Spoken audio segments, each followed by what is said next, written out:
안녕하세요. 사연에 빠지다의 DJ 민영입니다. 오늘 사연은 역대급으로 천불이 나서 할 말을 잃게 만드는데요. 과연 어떤 사연인지 들어보시겠습니다. 오늘도 두 가지 사연 준비되어 있는데요. 끝까지 들어주실 거죠? 그럼 오늘의 사연 바로 시작해 볼게요. 안녕하세요. 저는 40대 초반 여자입니다.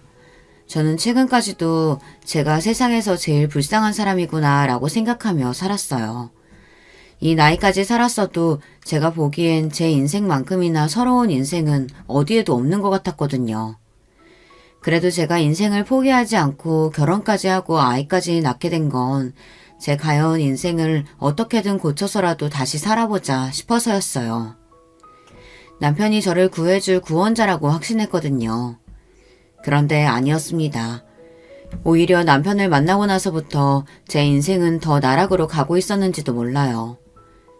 남편을 만난 건 40이 다 돼서예요.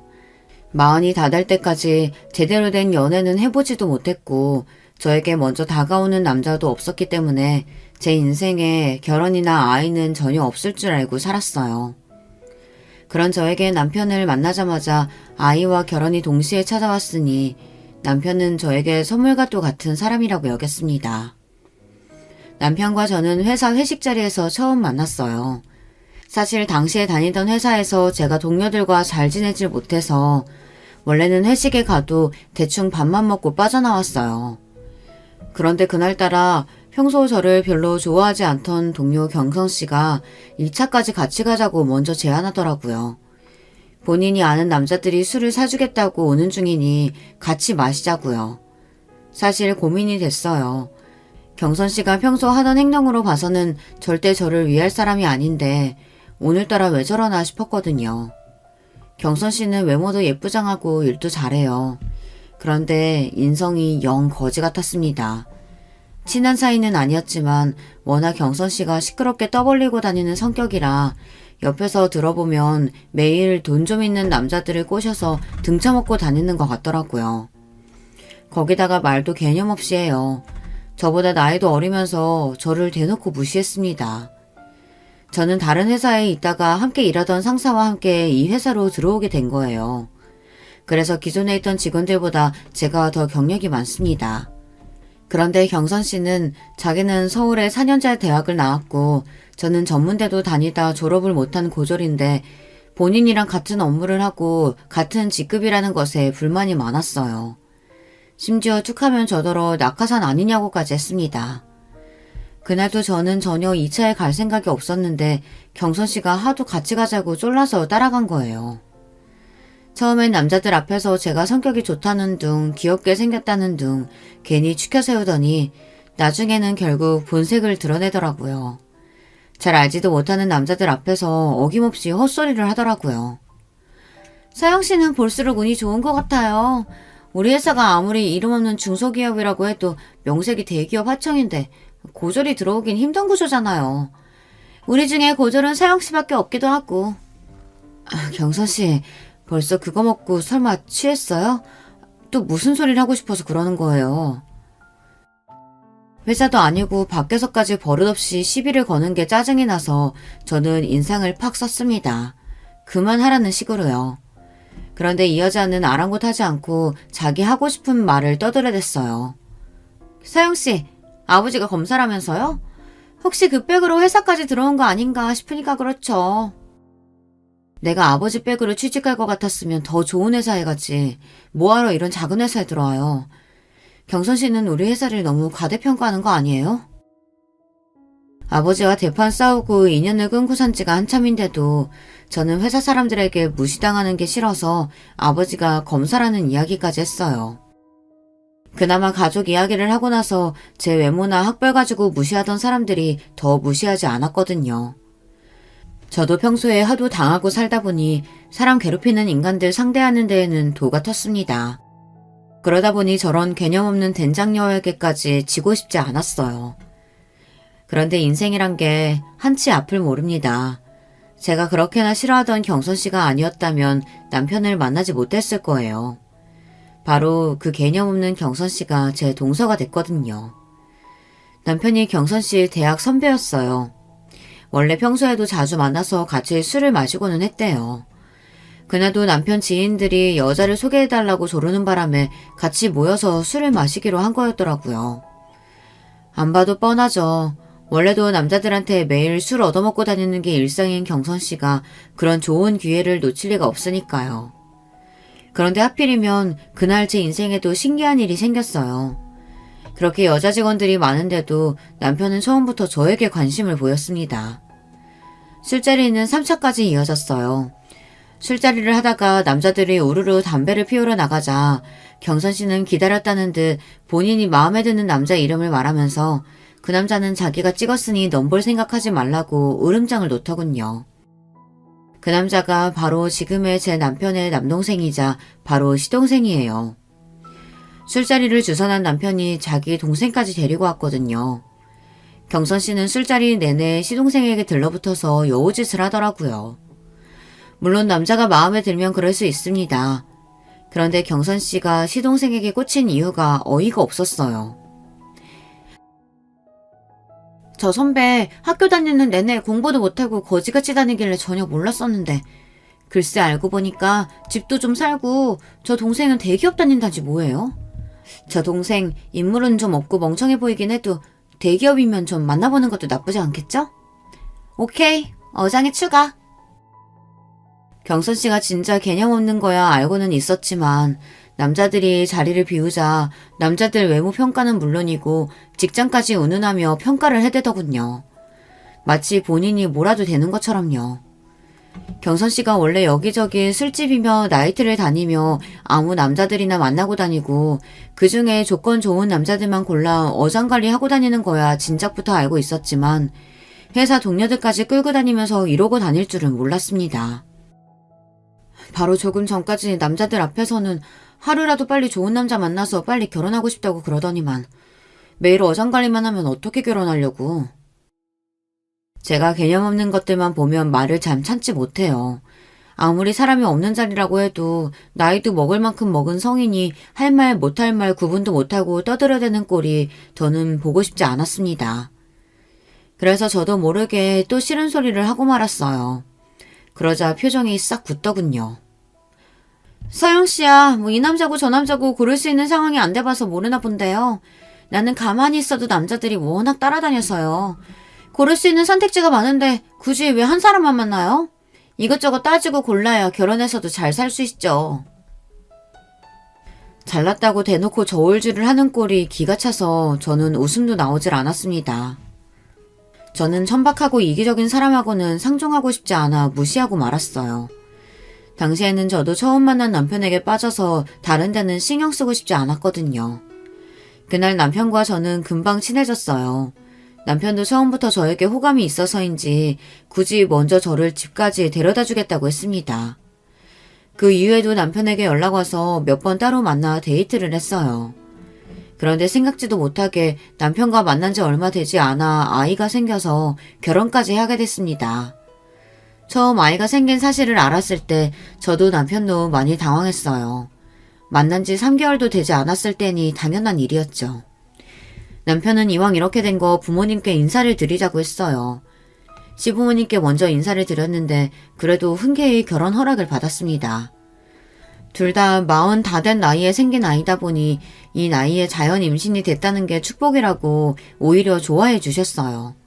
금방 제 배도 나올 텐데 하루라도 빨리 부모님께 인사드리고 상견례도 해서 결혼 날짜부터 잡자고 하셨죠. 저는 당시에 친정 부모님은 물론 형제들과도 연을 끊고 만나고 있지 않을 때라 남편과 시부모님께도 확답을 못했어요. 그러다가 고민 끝에 제가 먼저 친정엄마에게 연락을 했습니다. 다행히 친정엄마와 형제들은 제 임신 소식을 축하해줬어요. 덕분에 몇 년 만에 만난 어머니와 형제들을 만나 이야기도 나누고 결혼 이야기도 했습니다. 하지만 친정아버지는 끝까지 저를 만나주지 않았어요. 결국은 제 결혼식에도 오지 않으셨습니다. 어머니 말씀이 제가 집을 나간 뒤로 몇 년 동안 연락도 하지 않고 산 것에 대해 아버지께서 괘씸하게 생각하신답니다. 더군다나 결혼 전에 임신부터 했다는 사실을 창피하게 여기신대요. 아버지는 상견례도 결혼식에도 오지 않았어요. 그런 저의 상황을 남편도 시부모님도 이해하지 못했습니다. 저야 아버지를 누구보다 잘 알다 보니 사실 기대도 하지 않았어요. 하지만 서운한 건 할 수 없었어요. 아무리 자식이 잘못했더라도 자식이 임신하고 결혼한다는데 정말 전화 한 통을 안 하시더라고요. 제가 외모도 별로고 잘하는 것도 없었지만 무엇보다 가장 큰 단점은 자신감이 없다는 겁니다. 어릴 때부터 지금까지 저는 한 번도 제가 뭔가를 나서서 해본 적이 없었어요. 항상 남들 뒤에 숨어서 하는 척만 하며 살았죠. 그러다 보니 친구들도 직장 동료들도 저에게 하는 말이 다 똑같았어요. 왜 그렇게 스스로 깎아내리고 자신감이 없냐고요. 그런데 저는 그럴 수밖에 없는 인생을 살았습니다. 저와 가장 가까웠던 가족들에게조차 단 한 번도 평범한 사람으로 대우를 받은 적이 없었거든요. 저는 3남매 중 둘째예요. 위로 언니와 아래 남동생이 있습니다. 언니와 동생은 어릴 때부터 모든 면에서 뛰어나서 부모님의 자랑거리였어요. 언니는 머리도 좋고 공부도 잘하는데 얼굴까지 예뻐서 어디를 가나 주목을 받았습니다. 동생도 마찬가지예요. 동생은 저와 2살 차이인데 어릴 때부터 한글이나 구구단 같은 것들도 저보다 훨씬 더 빨리 뗄 정도로 똑똑했어요. 동생의 능력을 일찍이 알아본 부모님은 바로 영재원에 데리고 다니며 과학고에 진학시켰죠. 성인이 돼서도 형제들은 잘 나갔어요. 언니는 단번에 대형 로펌 변호사가 됐고 동생은 대기업 연구원으로 근무합니다. 반면에 저만 돌연변이었어요. 저는 키도 작고 몸도 뚱뚱해요. 거기다 잘하는 것도 거의 없어서 집안의 천덕꾸러기였죠. 대학도 이름도 없는 전문대를 다니다가 그마저도 적응을 못해서 그만뒀습니다. 어릴 때부터 아버지는 저만 보면 도대체 누굴 닮아 저러니 하는 소리를 입에 달고 사셨어요. 제가 보기엔 겉모습은 아버지를 닮고 머리는 어머니를 닮은 건데 두 분 다 인정하지 않으셨죠. 제가 제 입으로 이런 말 하고 싶지는 않지만 제가 어릴 때부터 덩치도 크고 뚱뚱해서 초, 중, 고 내내 남자애들에게 놀림을 당했어요. 여자애들에게는 은근히 괴롭힘을 당하는 일도 많았고요. 학교에서뿐만이 아니라 가정에서도 매일 찬밥 신세다 보니 자연스레 자신감도 떨어지고 자격지심이 심했어요. 그런 점에서 저도 많이 힘들어서 성인이 되고 나서는 고쳐보려고 부단히도 노력했습니다. 대학에 들어가서는 피나는 노력으로 살도 많이 빼고 외모에도 많이 신경을 쓰고는 했어요. 그런데 제 노력은 누구에게도 인정받지 못했습니다. 제가 아무리 노력해서 살을 빼고 열심히 살아도 부모님 눈에는 그냥 머리 나쁘고 못생긴 딸이었어요. 하루는 저도 대학생이 됐으니 친구들도 사귀고 싶고 연애도 하고 싶어서 다른 학교 학생들과 미팅을 잡아서 나가려고 준비를 하고 있었습니다.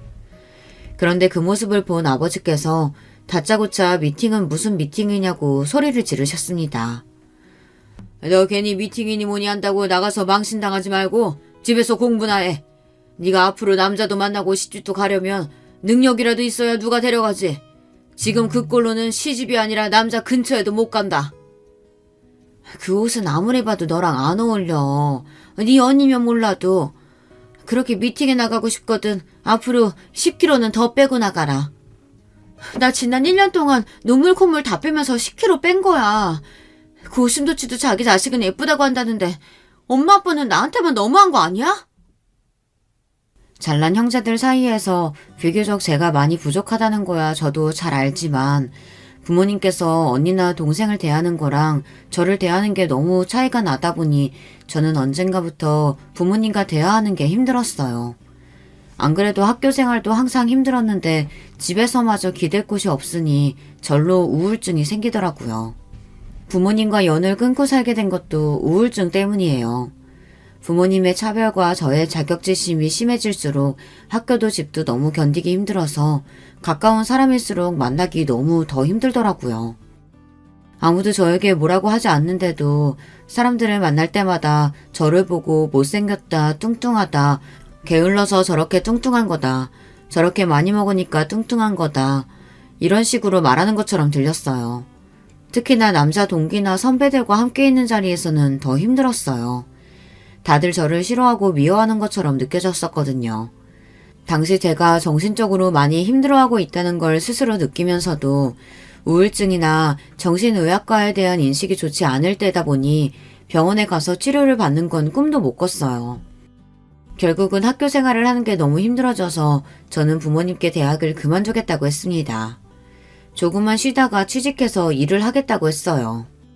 제 말에 부모님은 말도 안 되는 일이라고 노발대발 하셨어요. 거지 같은 학교라도 대학 졸업장이라도 있어야지 사람 구실하고 살 수 있는 거라면서 끝까지 반대했습니다. 저는 제 마음대로 학교에 휴학계를 제출했어요. 사람을 만나는 것 자체가 너무 괴로운데 공부를 어떻게 할 수가 있겠어요. 그런데 제 휴학 사실을 알게 된 부모님은 저를 아무짝에도 소용없는 패배자 취급을 했습니다. 내가 그렇게 알아듣게 말했는데도 네가 멋대로 휴학을 해? 꼴랑 2년 전문대 다니는 것도 못하는 게 도대체 뭘 어떻게 살겠다는 거야? 평생 나한테 빌붙어서 살기라도 하겠다는 거야? 아빠가 뭘 걱정하시는지는 아는데 제가 정말 너무 많이 힘들어서 그래요. 아무래도 우울증 같은데 휴학하고 쉬면서 치료받아야 될 것 같아요. 제가 아무리 성인이라도 이제 갓 20살이 넘었는데 뭘 알겠어요. 저도 부모님께 도움을 받고 싶어서 고민 끝에 조심스레 말씀드렸습니다. 그런데 제 말에 아버지는 미간을 구겼어요. 뭐? 우울증? 너처럼 걱정 없이 세상 편하게 사는 게 무슨 우울증이야? 아주 복에 겨운 소리를 하고 있네. 괜히 공부하기 싫다고 나약한 소리 말고 당장 내일 가서 휴학 안 한다고 다시 이야기하고 와. 안 그러면 이 집에서도 당장 쫓아낼 테니까 그런 줄 알아. 지금은 네가 아직 어려서 아버지 말이 야박하게 들릴지 몰라도 결국은 아버지 말이 다 맞아. 더군다나 이 나이에 정신병원 다닌 기록이라도 남으면 앞으로 취직은 어떻게 하고 시집은 어떻게 가니? 부모님 말씀에 저는 너무 서러워서 눈물이 왈칵 쏟아졌어요. 그리고 지난날 있었던 일들이 파노라마처럼 지나가면서 서러움이 몰려왔습니다. 아빠 엄마가 나에 대해서 뭘 한다고 그래? 나 초중고 내내 애들한테 매일 놀림당하고 따돌림 당했어. 그동안 내가 혼자 얼마나 힘들었는지 알아요? 네가 따돌림 당한 게 우리 탓이라는 거야 뭐야? 그러게 진작에 살도 좀 빼고 공부도 하지 그랬어. 네 언니랑 동생 좀 봐라. 예쁘고 뭐든 잘하니까 친구들이 알아서 따르고 학교 생활도 잘만 하잖아. 으이그 도대체 누굴 닮아서 저렇게 한심한 소리만 해대는지. 그날 저는 태어나 처음으로 제가 부모님의 딸이라는 사실이 너무 싫었어요. 그리고 마음을 굳게 먹었습니다. 무슨 짓을 해서든 이 집을 떠나겠다고요. 저는 마음먹은 대로 해냈습니다. 휴학하자마자 악착같이 일자리를 구했어요. 그리고 1년 동안 월급을 차곡차곡 모아 집을 나왔습니다. 고작 보증금 2,000짜리 반지하 월세였지만 제가 스스로 해냈다는 것이 기뻤어요. 그리고 저는 집을 나온 이후 서서히 부모님과 거리를 두기 시작했어요. 그리고는 몇 년 뒤 아예 인연을 끊어버렸습니다. 물론 부모님이 보고 싶고 그리웠던 적도 있었어요. 하지만 저를 위해서라면 그 편이 더 나을 거라고 여겼습니다. 집을 나와 살면서 가장 먼저 한 건 정신의학과에 다니기 시작한 거예요. 아마 부모님과 살았다면 절대 못했을 일이었죠. 당시에 제가 다녔던 직장은 유명하고 큰 회사는 아니었지만 가족 같은 분위기였어요. 저의 진짜 가족과는 전혀 다른 분위기였죠. 제가 우울증이 있다는 사실을 알고도 저를 위해 많이 배려해줬어요. 사장님께서는 제가 살을 빼려고 다이어트를 한다는 사실을 아시고는 직원 복지로 헬스장 회원권까지 지원해 주셨습니다. 집을 나오고 학교를 그만둔 정도로도 저에게는 많은 변화가 일어났어요. 누구도 저를 무시하지 않았어요. 형제들과 차별하는 부모님도 없으니 저는 자연스레 우울증도 좋아졌습니다. 나중에는 약을 끊을 정도로 많이 좋아졌죠. 그렇게 저는 평생 변하지 않을 것만 같았던 제 우울증과 자격지심에서 벗어났어요. 그런 제가 부모님께 먼저 연락해서 결혼한다고 말하기까지 얼마나 힘들었을지는 아무도 모릅니다. 저는 최대한 그 순간만은 피할 수 있다면 피하고 싶었어요. 혹시나 부모님을 다시 만나게 되면 제가 다시 예전의 저로 돌아가기라도 할까 봐서요. 제가 어떤 마음으로 연락했는지 알 리 없는 아버지는 상견례에도 결혼식에도 오지 않았어요. 저는 마음이 좋지는 않았지만 애써 담담하게 결혼식을 올렸습니다. 아이가 생겨서 갑작스레 한 결혼이었지만 저는 누구보다 행복하게 살고 싶었어요. 사실 저는 남편에 대해 아는 게 별로 없었어요. 연애라고 해봤자 3개월 정도밖에 하지 못하고 아이가 생겨서 결혼했으니까요. 저는 다른 건 몰라도 남편이 좋은 사람이라고 생각했어요. 자상하거나 말을 살갑게 하지는 않았지만 임신한 저를 위해 퇴근하고 오면 집안일도 알아서 잘하고 맛있는 걸 만들어주기도 했거든요. 남들은 그거야 남편이면 당연한 거 아니냐고 할지는 모르겠지만 저는 마흔이 다 될 때까지 살면서 누가 저를 위해 무언가 해준 기억이 많지 않기 때문에 남편이 사소하게만 챙겨줘도 행복했습니다. 이 정도 남편이라면 앞으로 좋은 가정을 꾸릴 수 있겠다 싶었습니다. 그런데 역시나 제 팔자는 사랑받고 살기는 그른 팔자인가 봅니다. 제 결혼 생활은 시작부터 삐걱거렸거든요. 특히나 시동생과 동서가 결혼한 이후 더 그랬습니다. 처음에 제가 말한 대로 그 재수없는 경선씨가 제 동서가 됐어요. 동서와 시동생은 그 술자리 이후 1년 정도 연애를 했다네요. 제가 만삭이라 배가 남산만하게 불렀을 때 둘은 결혼식을 올렸습니다.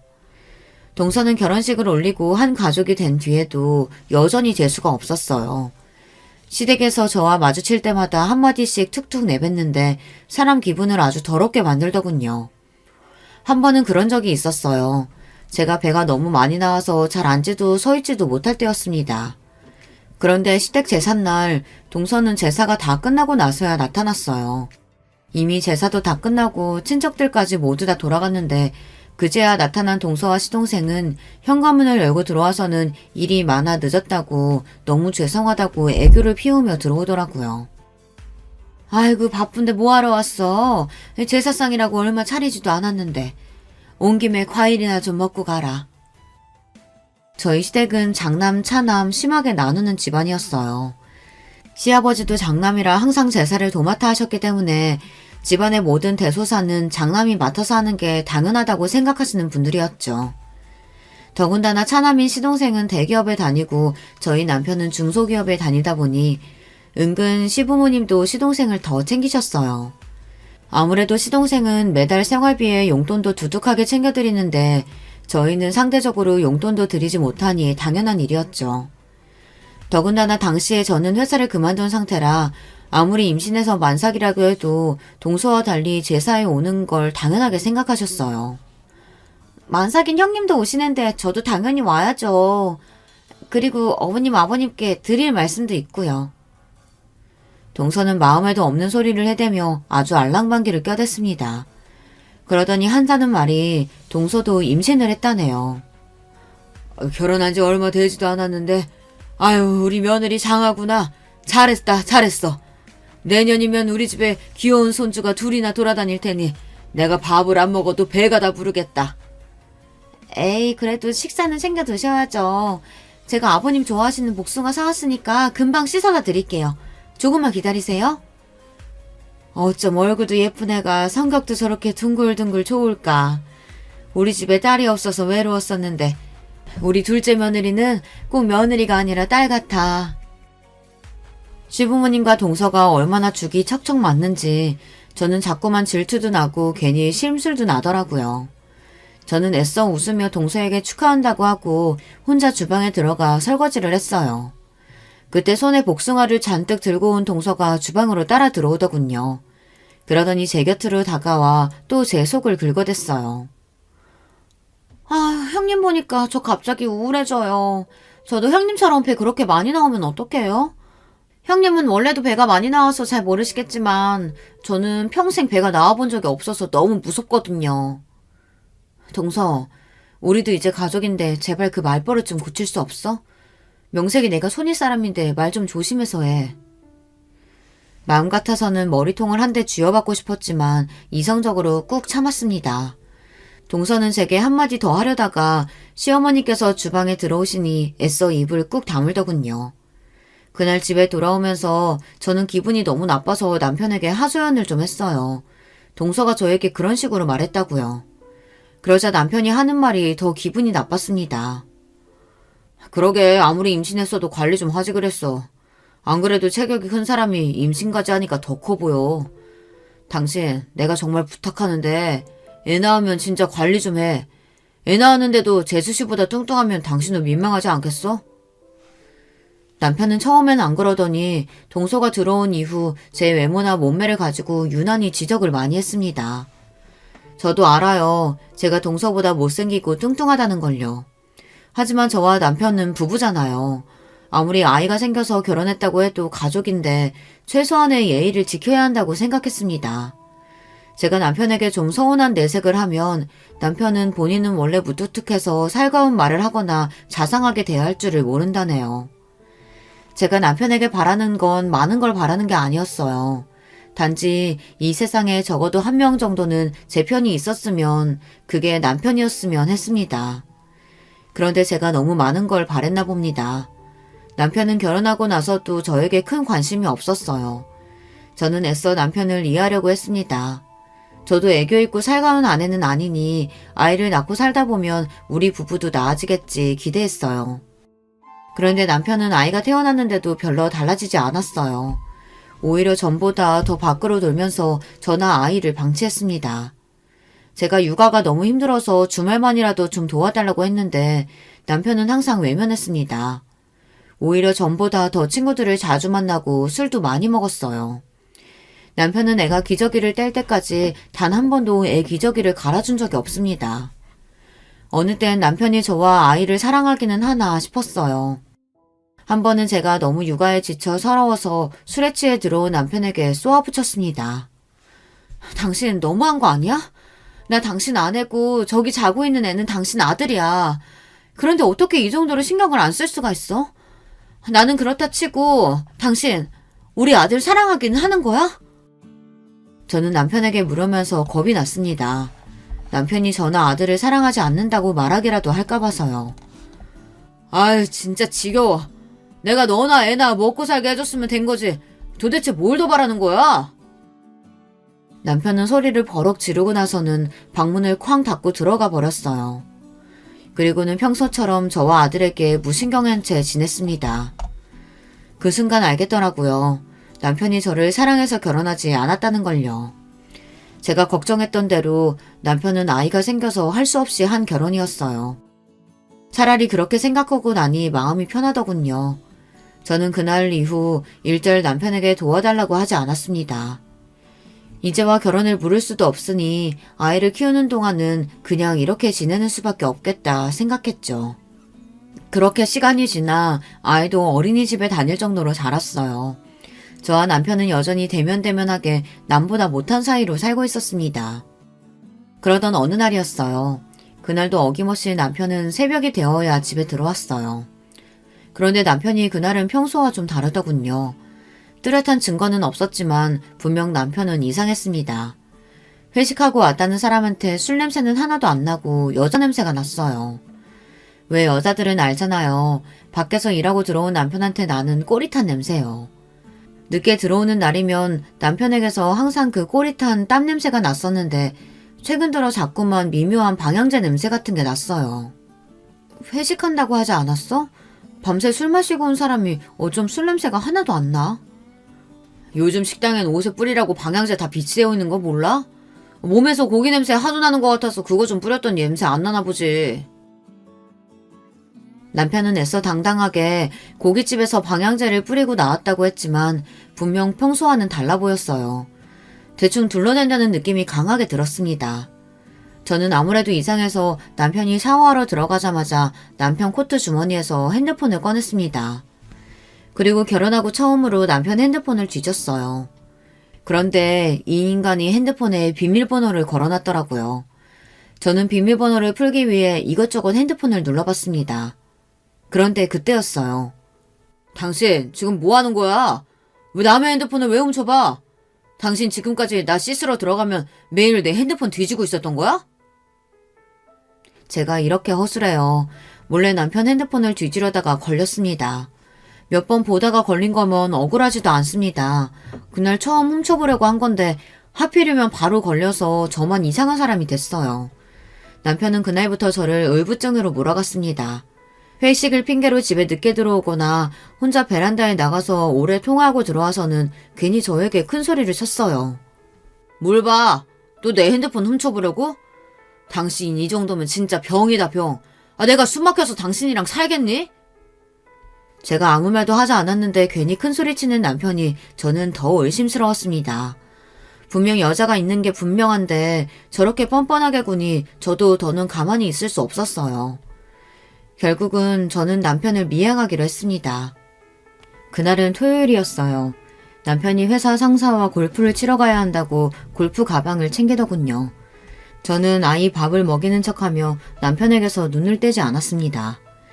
그리고 남편에게 오늘은 아이 친구네 가서 저도 놀다 올 거라고 집에 없을 거라고 했어요. 그런데도 남편은 도대체 정신이 어디에 가 있는지 제 말에 대꾸도 안 하더군요. 그러더니 아이에게 인사도 안 하고 골프 가방만 가지고 나가버렸어요. 정말 남편 하는 꼴을 보면 지금이라도 당장 헤어지고 싶었습니다. 저는 그렇다 치더라도 아이는 자기 핏줄이잖아요. 그런데도 애한테조차 관심이 없는 모습에 정이 뚝 떨어졌어요. 저는 속상한 마음도 잠시 곧바로 아이를 동네 아는 엄마에게 맡기고 곧장 남편의 뒤를 밟았습니다. 이날을 위해 제가 렌트카까지 빌렸다니까요. 그런데 생각지도 못한 일이 벌어졌어요. 남편 차가 집을 빠져나와 익숙한 동네로 들어서더니 시동생네 아파트 단지로 들어가더군요. 저는 곧장 차를 돌려 아파트 출구 쪽으로 가서 남편 차가 나오기만을 기다렸어요. 저는 혼자 별의별 생각을 다 했습니다. 도대체 남편이 주말에 시동네 아파트는 왜 온 건가 싶어서요. 그리고 일말에 기대를 했습니다. 이대로 남편 차가 경기도에 있는 골프장으로 향하기만을 바랬습니다. 그런데 남편의 차는 괜히 동네를 몇 바퀴 더 돌았어요. 그러더니 차차 본색을 드러내더군요. 대낮부터 모텔이 즐비한 모텔촌으로 차를 옮겼어요. 저는 남편의 차를 뒤쫓을수록 더 의문만 생겼습니다. 집을 나와 들린 곳이라고는 시동생네 집밖에 없는데 뜬금없이 모텔이라뇨. 그 순간 제 머리에 번뜩이는 생각이 들었습니다. 옳거니 상간녀년이 먼저 모텔에서 기다리는가 보다 싶었죠. 역시나 제 예상이 맞았습니다. 남편은 모텔에 가 근처를 빙빙 돌더니만 결국은 모텔 주차장으로 들어갔어요. 제 입에서는 절로 쌍욕이 튀어나왔습니다. 저는 애써 벌벌 떨리는 가슴을 부여잡으며 남편 차가 들어간 모텔 주차장으로 따라 들어갔습니다. 그런데 잠시 뒤 저는 충격적인 모습을 목격하고 말았어요. 글쎄 남편 차 조수석에서 내린 건 다름 아닌 동서였습니다. 저의 전 직장 동료이자 시동생의 아내인 동서 말이죠. 저는 순간 이건 뭐가 잘못돼도 한참 잘못됐다 싶었는데 잠시 뒤 차에서 내린 동서가 촐랑거리며 남편에게 다가가 팔짱을 끼는 모습을 보니 제 눈이 휙 돌더군요. 그 순간 저는 곧바로 차에서 내려 두 연놈에게 달려들었습니다. 그러고는 곧장 동서 머리채부터 잡아챘어요. 이 년놈들이 미쳤나? 여기가 어디라고 둘이 팔짱을 끼고 들어와? 그 순간 저는 눈에 뵈는 게 아무것도 없었어요. 오로지 지금 내 눈앞에 보이는 이 년놈들을 죽일 생각밖에 없었습니다. 자기야, 이 여자 지금 뭐 하는 거야? 빨리 떼줘. 이 돼지같이 무식한 옆에네야. 손 안 나? 뭐? 자기? 너 진짜 돌았니? 네 남편은 어디다가 두고 남의 남편 데리고 모텔에 들어가? 저는 동서 머리채를 잡은 손에 힘을 세게 주고는 마구 흔들어댔습니다. 그때였어요. 제 남편이자 제 아들의 아버지인 인간이 제가 동서 머리채를 흔드는 사이 세상에서 가장 찌질한 모습으로 도망치더니 차를 가지고 순식간에 도망쳐버렸어요. 저와 동서년을 모텔 주차장에 그대로 둔 채 말이죠. 순간 저는 물론이고 동서년까지 기가 차서 정신없이 모텔 주차장을 벗어나는 남편의 차 뒤에다 대고 소리를 질렀습니다. 정말 지금 생각해도 너무 기가 차고 어이가 없어요. 세상에 병신도 저런 병신이 있나 싶어서요. 그제야 제 손에서 벗어난 동서년이 적반하장인지 제 어깨를 밀어내며 지금 뭐 하는 거냐고 오히려 대묻더군요. 저는 순간 황당해서 절로 웃음이 튀어나왔어요. 그 상황이 너무 기가 차서요. 너야말로 내 남편이랑 여기 뭐하러 왔는데? 거짓말할 생각 말고 똑똑히 말해. 안 그러면 지금 당장 네 남편까지 부를 테니까. 남편이 모텔을 벗어난 지 좀 됐는데도 저는 혼란스러운 마음이 좀처럼 나아지질 않았어요. 제 눈앞에 벌어진 이 상황을 어떻게 정리해야 할지 가늠조차 되질 않았죠. 그런데 그때였습니다. 갑자기 표정이 변한 동서가 말을 바꾸기 시작했어요. 어머 형님, 도대체 여기가 어딘데 저를 데리고 오신 거예요? 도무지 여기가 어딘지 모르겠네요. 동서는 갑자기 저더러 형님이라고 부르더니 여기에 왜 온 거냐며 발연기를 했습니다. 저야말로 어이가 없어서 멍하니 동서 얼굴을 노려봤어요. 그러자 다시 순식간에 얼굴이 변한 동서가 제게 바짝 다가오더니 욕을 퍼붓기 시작하더군요. 아씨, 대충 넘어가려고 했더니 네가 뭘 잘났다고 꼬나봐. 너 지금 뭔가 단단히 착각했나 본데 네 남편도 홀라당 튀어버린 마당에 내가 여길 네 남편이랑 왔다는 증거가 있어? 도대체 무슨 증거가 있다고 지랄이야. 동서녀는 사악한 표정으로 뻔뻔하게 굴었어요. 그러면서 오히려 저더러 증거도 없으면서 사람을 몰아간다고 억울한 신용을 했어요. 저는 이미 너무 혼란스러워서 무슨 말을 해야 할지 몰랐습니다. 남편과 동서가 있는 모습을 보니 화가 나서 다짜고짜 머리끄댕이부터 잡기는 했지만 동서년 말대로 증거가 필요했어요. 이미 남편은 도망쳤습니다. 자기는 이 모텔에 온 적도 없고 왔다고 해도 동서와 온 적이 없다고 잡았다면 제가 이 두 년놈들의 불륜 사실을 입증할 방법이 없어요. 더군다나 제스씨와 아주버님이 불륜이라는 사실을 어느 누가 믿겠어요. 제가 혼란스러워하고 있다는 사실을 금방 눈치챈 동서가 슬쩍 미소를 지어 보이더니 저에게 다가왔습니다. 아, 우리 형님 많이 놀랐나 보다. 그러게 여기까지 찾아왔어요. 그냥 평소처럼 눈치 없는 옆편으로 살 것이지. 도대체 언제부터야? 언제부터 둘이 이런 더러운 짓 하고 다닌 거냐고? 뭐래? 내가 형님 이렇게 불러주고 용석이 오빠랑 애 좀 낳고 몇 년 살았다고 형님이 진짜 용석이 오빠 마누라라도 되는 줄 알아? 오빠는 형님 좋아한 적 없어요.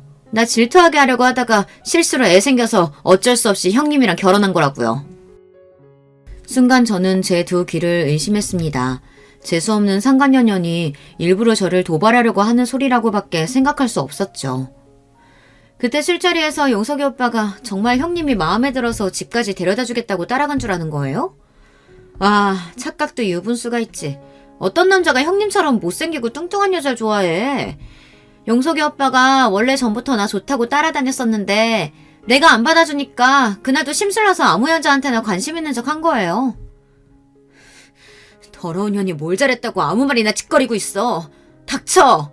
난 네 말 안 믿으니까. 직장 생활할 때부터 경선이 인연이 하는 더러운 꼴은 많이 봤습니다. 인연 입에서 나오는 소리가 사실일 리 없어요. 내가 이미 볼 꼴 못 볼 꼴 다 들킨 마당에 뭐하러 거짓말하겠어요.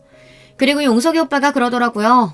사실 형님네 친정아버지가 검사라는 소리에 솔깃해서 좀 꼬셔볼까 했던 거라고.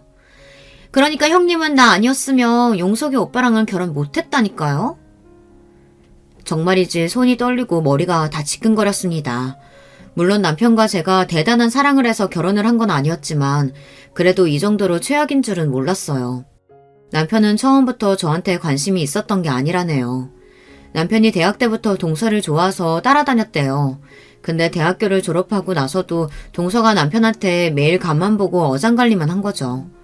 그런 동서 때문에 마음이 조급했던 남편은 동서가 부르면 어디든 갔답니다. 그래서 그때도 회사 2차 회식 자리에 부르자마자 달려왔던 거고요. 그러나 여전히 본인에게는 관심이 없고 친구들에게까지 끼를 부리는 동서가 미워 잔뜩 화가 나 있었는데 그때 마침 동서와 별로 사이가 좋아 보이지 않았던 제가 눈에 띈 겁니다. 그래서 일부러 저한테 들이댄 거라네요. 더군다나 저희 친정아버지가 검사라는데 솔깃하기도 했고요. 그때 상황이야 어쨌든 이제는 둘 다 결혼했으면 잘 살았어야지. 어떻게 이런 더러운 짓거리를 할 수가 있어? 저는 더 듣고 싶지 않았습니다. 지난날의 일들도 끔찍하고 싫었지만 지금 당장 저에게는 눈에 넣어도 아프지 않을 아들이 있어요. 제 감정만 앞세우고 모든 일을 엉망으로 만들 수는 없었습니다. 더러운 짓인지 사랑인지 시간이 지나봐야 알죠. 나는 남편이랑 곧 이혼해요. 우린 결혼했을 때부터 둘이 안 맞아서 내내 싸우기만 하느라 제대로 산 날도 며칠 안 되거든요. 그 인간이랑 이혼하고 용석이 오빠랑 살 거예요. 그러니까 이왕 미리 알게 된 거 형님도 하루빨리 정리하고 그 집에서 아들 데리고 나가세요. 괜히 버티고 있다가 낙동갈 오리알 되지 마시고. 경선이 전혀 머리털을 쉽게 놓아주는 게 아니었습니다. 아까 잡았을 때 그냥 그대로 다 뽑아버려야 했어요. 그랬으면 뚫린 입이라고 저렇게 함부로 짓거리지는 못했을 테니까요. 세상에 저 같은 일을 당한 사람이 설마 또 있을까요? 동선녀는 자기 할 말만 퍼부은 채 도망갔어요. 저는 잠깐 사이 벌어진 끔찍한 상황에 어안이 벙벙해서 그 자리에서 꼼짝도 할 수가 없었습니다. 아들을 맡긴 동네 엄마에게 전화가 와서 저는 그제야 정신을 차리고 아이를 데리러 갔어요. 아들을 찾아서도 저는 집에 돌아가고 싶지 않았습니다.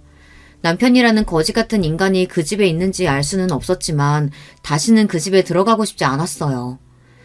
저는 아들을 렌터카에 태운 채로 갈 곳도 없으면서 여기저기 몇 시간을 뺑뺑 돌다가 아이가 잠든 걸 확인하고는 그제야 차를 갓길에 세웠습니다.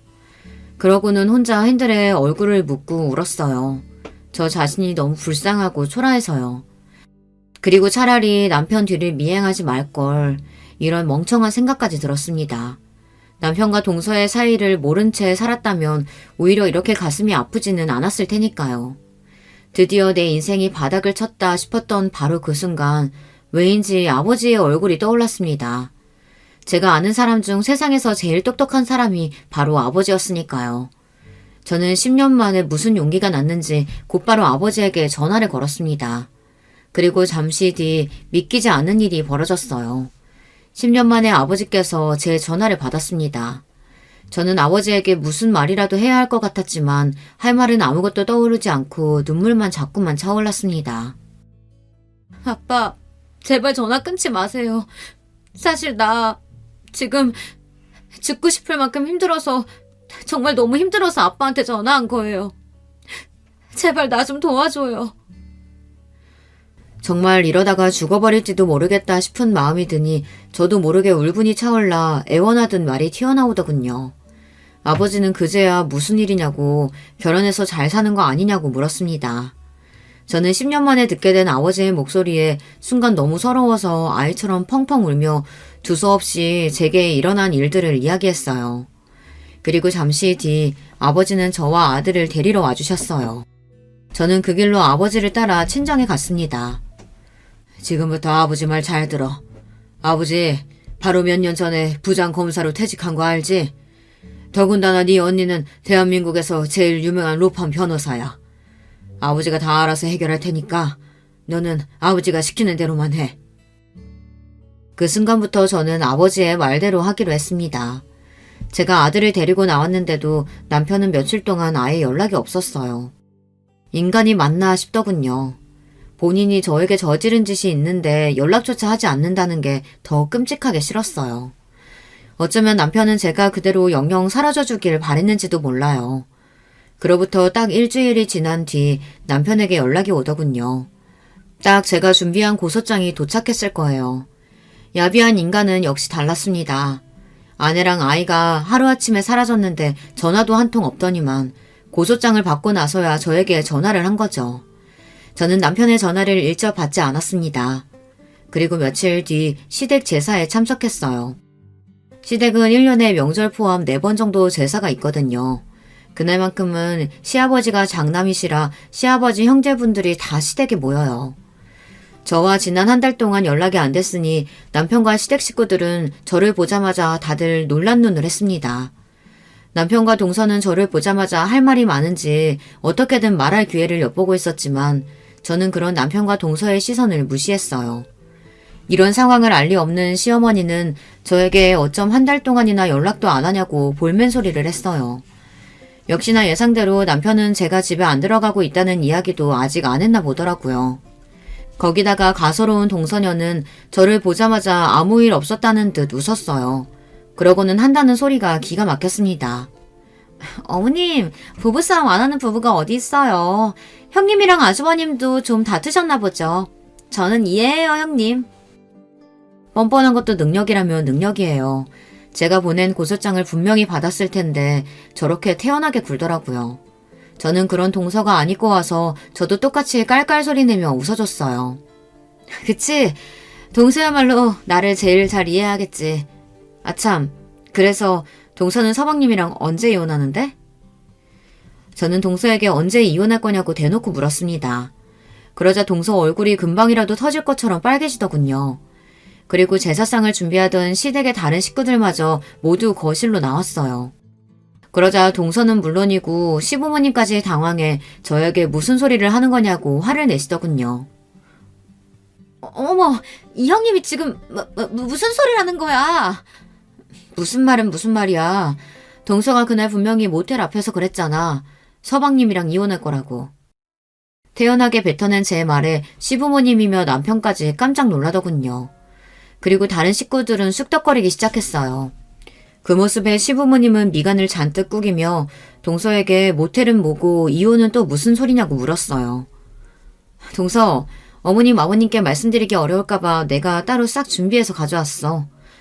여러분, 이것 좀 보세요. 이게 다 이 두 사람의 불륜 증거예요. 저는 미리 준비해온 불륜 증거 자료들을 가방에서 꺼내 던졌습니다. 그러자 제 눈치만 슬슬 살피고 있던 남편이 불이 났게 달려와 바닥에 떨어진 사진과 자료들을 헐레벌떡 줍더군요. 그 꼴이 아주 우스웠어요. 멍청한 인간. 내가 설마 이것만 가져왔겠어? 여기 또 있지. 저는 잔뜩 복사해온 서류들을 아예 방 안 가득 던졌습니다. 저는 지난 한 달 동안 아버지와 언니와 함께 쉬지 않고 남편과 동서의 불륜 증거만 찾았습니다.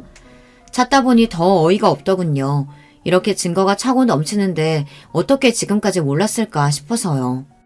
아버지와 함께 일했던 검사들과 검사원들, 거기다가 언니 로펌 직원들까지 물심양면으로 도와줬어요.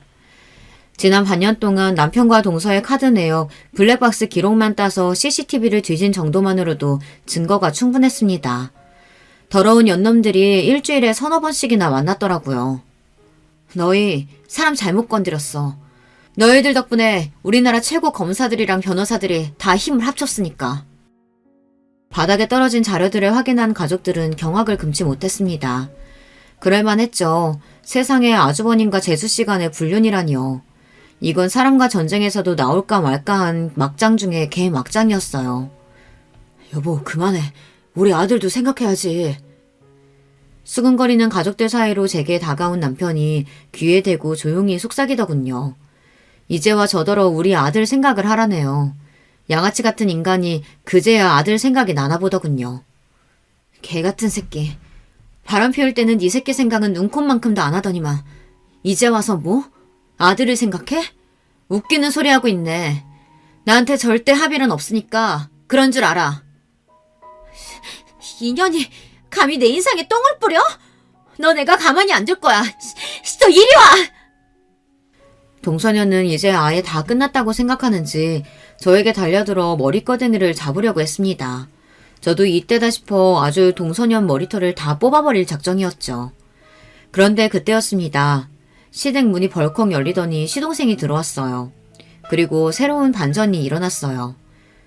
이경선, 이년 어딨어? 그 점잖은 시동생이 동서녀 욕까지 하며 들어왔습니다. 그리고 새로운 서류를 바닥에 던졌어요. 그건 바로 다름 아닌 유전자 검사 서류였어요. 그리고 그 서류에는 더 쇼킹한 내용이 적혀 있었습니다. 와, 세상에. 어떻게 너 같은 년을 만나서 형수한테 듣고 수진이가 내 딸이 아닐 수도 있겠다 생각했었는데 내 딸이 아니더라. 거기다가 형 애도 아니고. 도대체 수진이는 누구예요?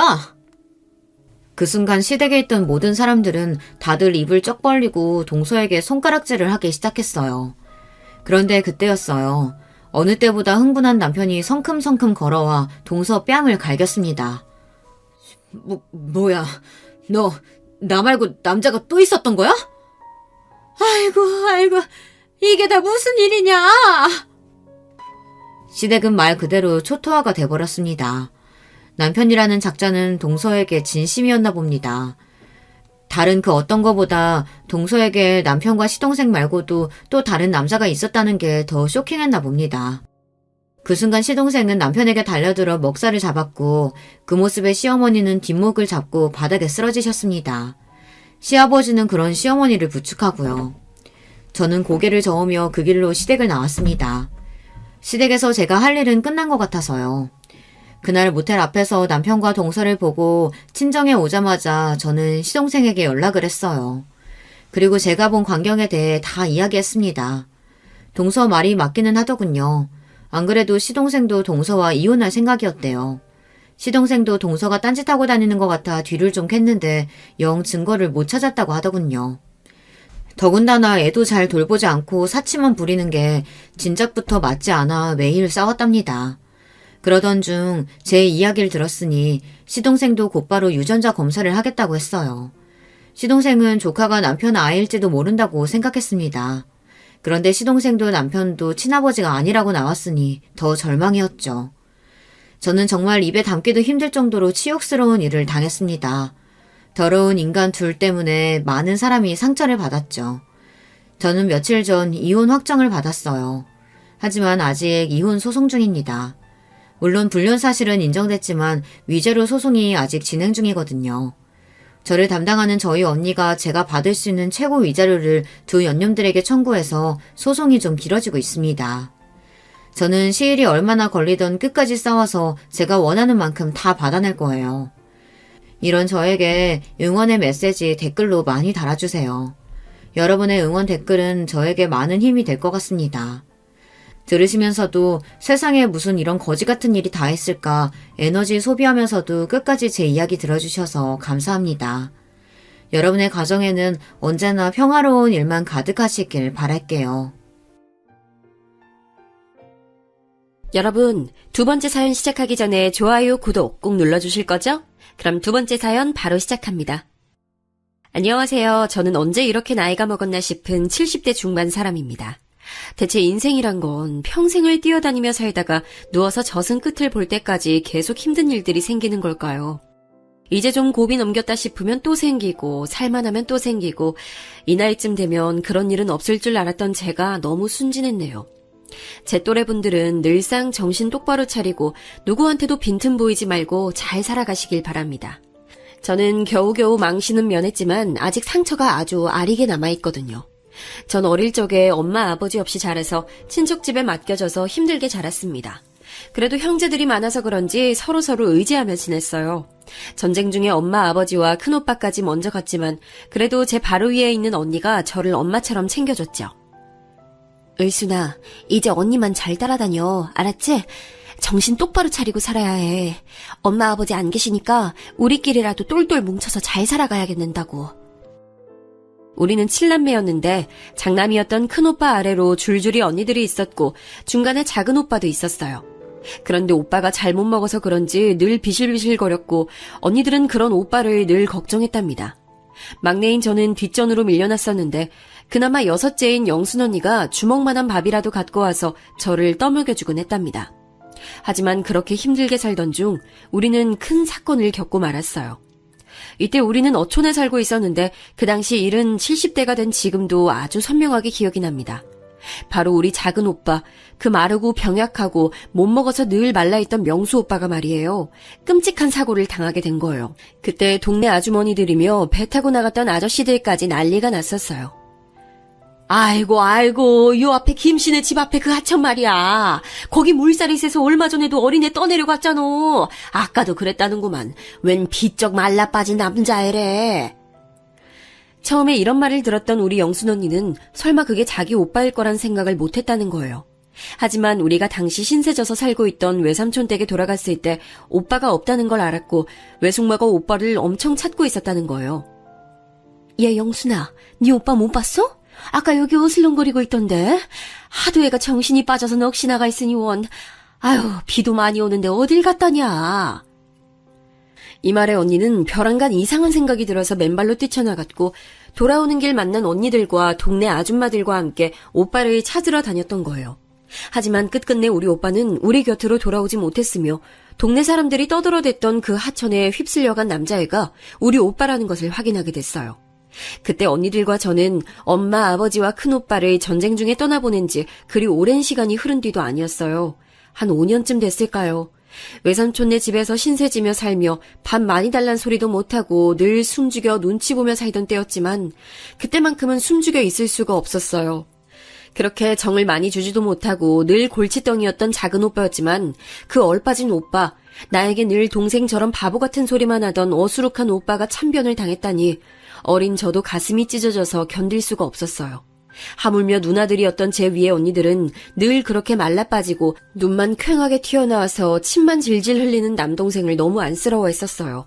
그런데 그런 일을 당했으니 모두들 밤이면 이불깃을 붙잡고 울음을 참다가 급기야 통곡하기 일쑤였습니다. 그땐 흉흉한 세상에 다 같이 모여 살며 매일매일 사건인 날들이었다지만 그래도 사람이 죽고 가족이 행방불명되고 별 사건이 터지고 있으니 누구 하나 제정신이기 힘들었어요. 이땐 어마디 엄했던 외숙모조차도 우리한테 뭐라고 하진 못하시더라고요. 전쟁을 치르고 난 뒤 다들 싸나워 있어서 그런지 외숙모는 우리 남매들을 얼떨결에 떠맡아 놓고 더더욱 불안이 많고 괴롭히기도 했어요. 하지만 이때만큼은 그런 내색이 없더라고요. 아무래도 이유가 있었거든요. 당시 외숙모가 낳은 남자아이가 있었는데 사흘도 버티지 못하고 그만 세상을 떠났어요. 그래서 본인도 많이 힘들고 슬퍼할 때라 우릴 그냥 놔뒀던 것 같아요. 이땐 정말 뭐 때문인지 몰라도 툭하면 한 달에 한 번 정도는 건너 줄줄이 초상이 이어지곤 했어요. 저는 갈수록 이렇게 우울하고 어둡고 슬픈 기억이 있는 동네를 떠나고 싶어지더군요. 결국 몇 년 더 살다가 각자 우리는 다른 지방으로 넘어가게 됐답니다. 큰언니는 군인을 만나서 결혼했고 다른 언니들도 일찍이 시집들을 갔어요. 저만 끝까지 버티다가 느지막이 시집을 갔는데 하여간 인생이란 숨 쉴 틈을 주지 않더군요. 결혼할 때 돈 한 푼 없이 왔다며 시어머니한테 아주 모진 시집살이를 당했거든요. 어디 겁도 없이 그 뒷짝을 하고 기어들어와가지고는 몸이라도 빨리빨리 움직여야지 그렇게 둔에 빠져서 뭐라냐? 우리 민식이 같은 서방 얻었으면 말귀도 빨리 알아듣고 부지런히 일하란 말이야. 아유, 어디서 저런 못난 일을 얻어갖고 와가지고 아유, 동네 데리고 다니기도 창피해 하죠. 우리 어머니는 정말 너무 독하신 분이었어요. 당시 만두집을 하고 계셨는데 장사가 썩 안 되는 집이었고 얼굴에 곰보가 있는 시누이 때문에 늘 맘고생이 심하셨거든요. 그런 화풀이를 늘 저한테 해대셨던 거죠. 게다가 시누이 역시 얼굴 때문에 기차게 욕을 들어먹었는지 늘상 화가 어지간히 많은 사람이었어요. 자기는 시집도 못 갔는데 인물은 없어도 피부는 깨끗한 제가 꼴보기 싫었나 봐요. 새언니는 몸이 그렇게 둔에 빠져서 어떡해요? 그럼 만두라도 잘 빚던가. 아, 맨날 그 모양으로 만들 거면 나가서 만두라도 부지런히 팔아요. 그러니 우리 엄마가 언니를 싫어하지. 조만간 우리 오빠도 언니 버리면 어쩌려고 그래요?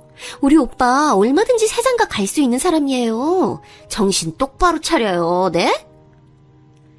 맨날 저에게 독한 말을 퍼부어대던 시누이는 나중에 용케도 동네 아저씨가 소개를 시켜줘서 시집을 갔어요.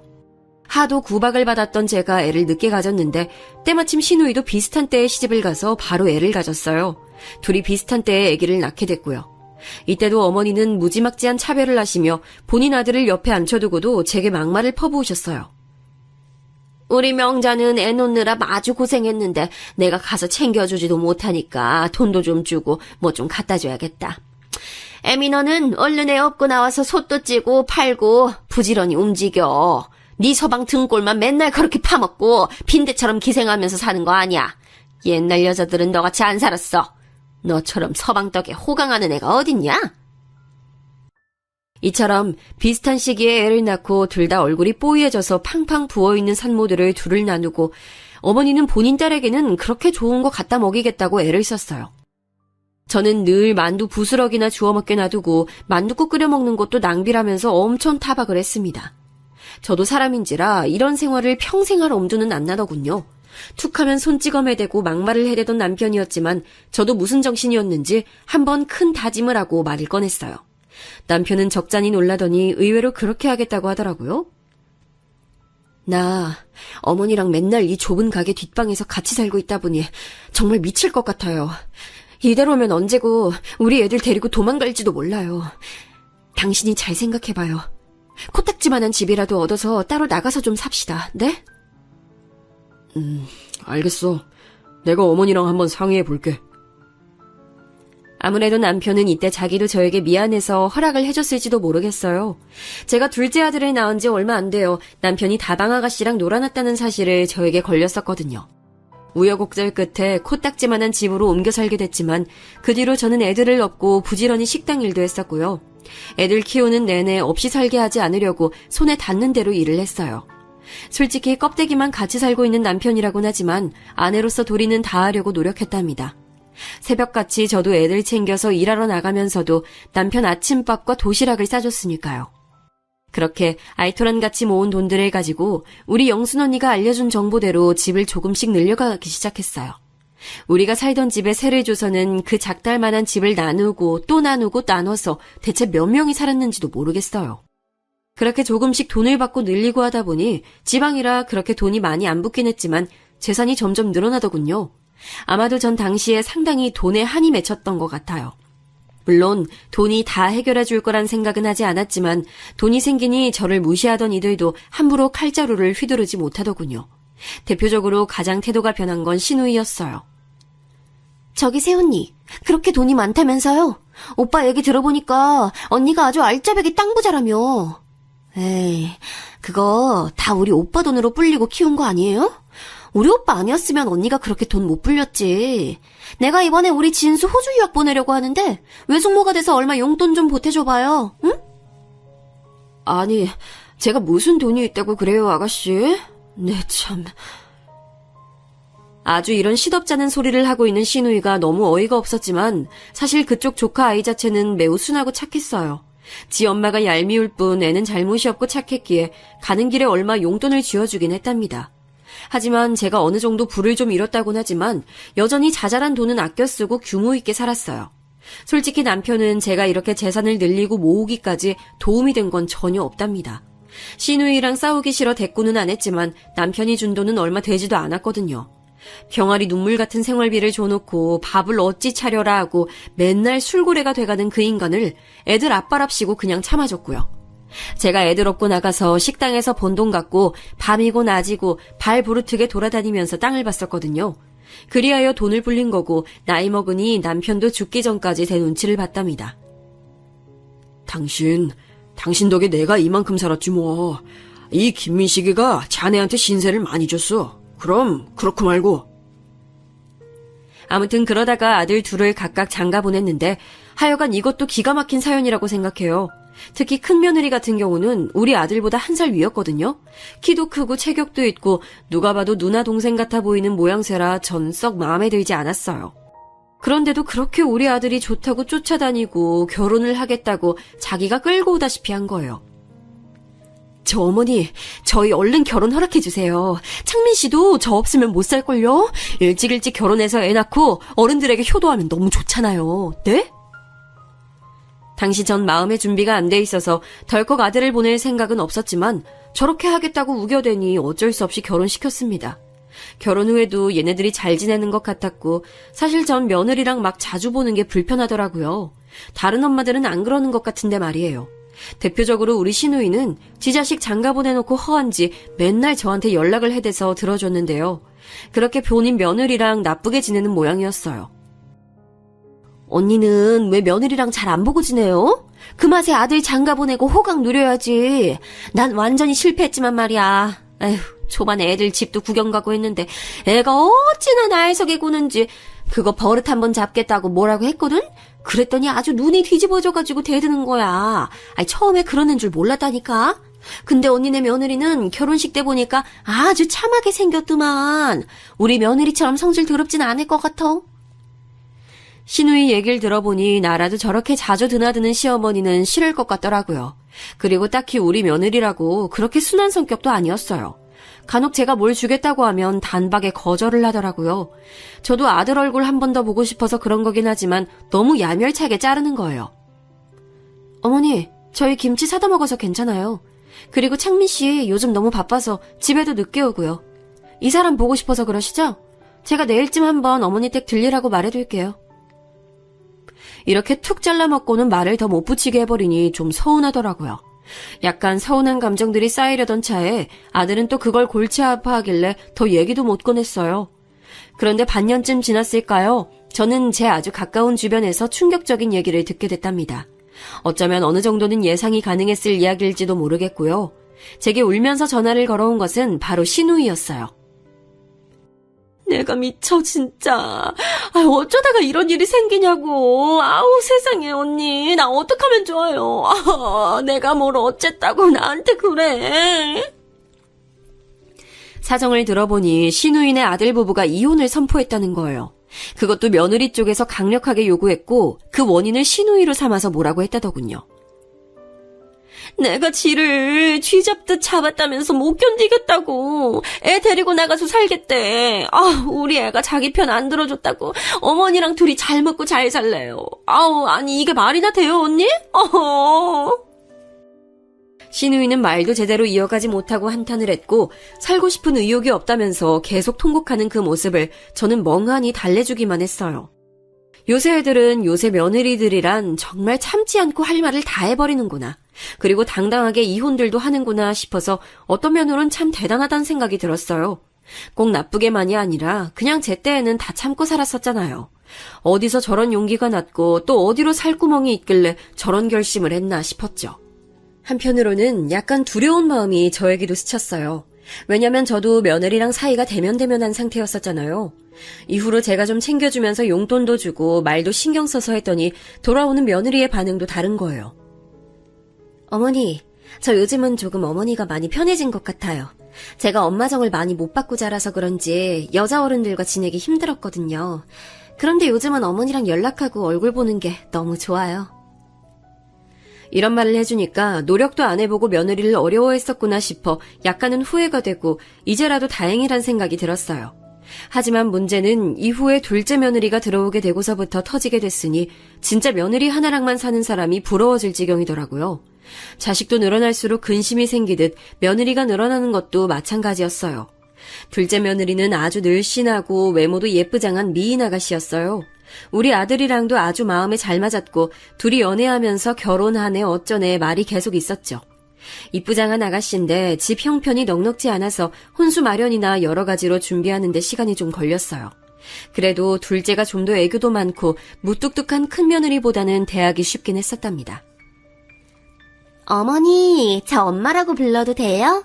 예전부터 시엄마랑 잘 지내는 친구들이 너무 부럽더라고요. 저도 그렇게 지내보고 싶었어요. 나이도 어리면서 애교도 많고 나름 귀여운 구석이 있는 둘째는 저랑 잘 지내는 편이었지만 문제는 지 형님인 큰며느리와의 관계였답니다. 저한테 전화를 걸어서 잘 지내기 힘들다면서 울어대는 거예요. 엄마, 우리 형님 정말 저를 너무 피곤하게 해요. 아니 이번 명절에도 글쎄 자기 전 부치게 꼭두 새벽부터 자기 집으로 오라는 거예요. 아니 그냥 엄마네서 모이면 되는데 왜 이렇게 일을 2번, 3번 하게 만드는 거예요? 저번에도 한번 일머리 없이 재료만 잔뜩 많이 사와가지고 그때 요리 시작도 못하고 채소 다듬기만 했잖아요. 저 진짜 형님이랑 안 맞아요. 엄마가 좀 뭐라고 야단 쳐주세요. 이 사이에서 정말 갈팡질팡 어쩌지도 못하고 명절날 오기 싫다고 난리를 쳐대니 뭐라 해야 할지 모르겠더라고요. 특히 큰며느리는 제가 직접 본 상황은 아닌데 엄청나게 화가 나서 절대 뜻을 굽히지 않겠다는 거예요. 저도 돈 여유 있는 거 아닌데 자꾸 동서가 이것저것 돈이 없어서 못 해온다는 둥, 지네는 지방 살아서 여유가 없다는 둥 계속 그러잖아요. 이건 완전 시비 거는 거나 마찬가지 아니에요? 게다가 저한테 뭐라고 하는 줄 아세요? 뭐가 그렇게 불만인가 했더니 이 말 듣고 저도 약간 기가 차긴 했답니다. 둘째를 그렇게 보진 않았는데 내심 속으로 자격지심이 있었나 보더군요. 저보고 형님은 어머니가 서울에 집 해주셔서 좋겠다면서 계속 비꼬는 거예요. 자기는 애 이제 막 낳고 지방에서 왔다 갔다 하느라 얼마나 힘든 줄 아냐고요. 아니 그게 제 잘못이에요 어머니? 그러면서 애 데리고 먹을 거 싸갖고 오는 거 힘들다고 저보고 좀 다 하면 안 되냐는 거예요. 진짜 저보다 적당히 어린 것도 아니면서 아주 버릇이 없어요. 큰며느리는 씩씩거리면서 지 동서를 집에 들이기 싫다는 투로 말을 하더군요. 둘째에게도 연락해서 슬그머니 떠봤더니 당연히 서울에 지내는 집을 안 사줘서 불만이란 얘기를 하지는 않았어요. 그런데 대책에 지 형님 욕을 하면서 죽어도 명절 때 안 올 거라고 하는데 진짜 속이 답답하더라고요. 아들들한테 연락해보니 다들 가운데서 죽겠다는 소리만 하고요. 도저히 안 되겠어서 그냥 다들 싹 다 불러드렸어요. 아주 입들이 툭 튀어나와서는 씩씩거리면서 왔더라고요. 전 숨을 크게 들이쉬고 말했고 제 말에 며느리 둘 다 눈이 빠질 듯이 동그래져가지고 절 쳐다보더군요. 니들 사정 잘 알았다. 이러니 저러니 해도 내가 옛날 얘기를 해야겠어. 나도 니들만 할 때 형님 동서들 사이에 껴서 보통 힘들게 산 게 아니야. 시어머니도 아주 독살맞게 괴롭혔고 명절 때만이 아니라 아무 날 아닌 때도 끌려가서 밥하고 수발 들고 그랬어. 니들한테 내가 그러라고 하기랬냐, 뭐랬냐, 어? 아이, 제발 그렇게 요란스럽게들 싸우지 좀 말고, 며느리 둘밖에 없고, 시어머니 얼굴 볼 일이 명절밖에 없으면, 감사한 줄 알면서들 살아, 응? 그러면서 저는 준비해두었던 봉투를 각각 며느리들에게 건넸어요. 둘 다 이게 뭐냐는 얼굴로 저를 쳐다보길래 알면서 뭘 그러냐는 말을 바로 이었답니다. 돈이지 뭐야 이게. 싸우지들 말고 돈 없다고 죽을 상 인상 쓸지들 말고 니들 며느리로 살고 살림 꾸리면서 사느라 고생들 하니까 용돈 해놓으라고 준 거야.